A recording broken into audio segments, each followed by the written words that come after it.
আমার হাতের এই হেডফোনগুলো দেখে অ্যাপেলের লাখ টাকার এয়ারপড ম্যাক্সের মতো মনে হলো এটা হচ্ছে হকর হেডফোন, যেটার প্রাইস 1190 টাকা। আর এই 1190 টাকায় মার্কেটের সব থেকে প্রিমিয়াম হেডফোনটাই আমার মনে হয় যে এই হকর হেডফোনগুলো।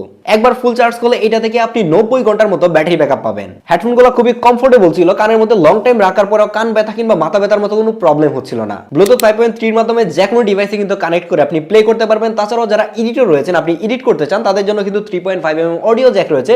ইনস্ট্যান্ট কিন্তু আপনি কেবল লাগিয়ে আপনার পিসির সাথে ব্যবহার করতে পারবেন। তাছাড়াও কিন্তু আপনি কোনো প্রকার ডিভাইসের সাথে কানেক্ট না করে একটা এসডি কার্ড ইউজ করে এটা থেকে আপনি মিউজিক প্লে করতে পারবেন, যেটার একটা বেস্ট ফিচার মনে হচ্ছে। রাইট সাইডে উপরের দিকে একটা ভলিউম নব রয়েছে, যেটা দিয়ে ভলিউম কম বেশি করা যায় এবং এর পাশে একটা পাওয়ার বাটন থাকছে। 1190 টাকায় এরকম একটা হেডফোন পাওয়া যাবে আমি কখনো কল্পনাও করি নাই। এটা বিল কোয়ালিটি থেকে শুরু করে এটা হাতে নিতেও অনেক বেশি প্রিমিয়াম ছিল, আর সাউন্ড কোয়ালিটি তো অসাধারণ, কারণ এটাতে থাকছে 40 মিলিমিটারের ড্রাইভার, যার কারণে এটা থেকে খুবই বেজি সাউন্ড পাচ্ছিলাম। সাউন্ড নিয়ে মনে হয় না কি হতাশ হবেন। হোক এই হেডফোনগুলো 6 মাসের অফিসিয়াল ওয়ারেন্টি সহ কিনতে এখনই ভিজিট করুন বসুন্ধরা সিটিতে থাকা অ্যাপেল টেক গিয়ারের ফিজিক্যাল শপ, অথবা আপনি বাংলাদেশের যে কোনো জায়গা থেকে কিন্তু অর্ডার করতে পারেন তাদের ফেসবুক পেজের মাধ্যমে কিংবা নিচে থাকা হোয়াটসঅ্যাপ নাম্বার থেকে।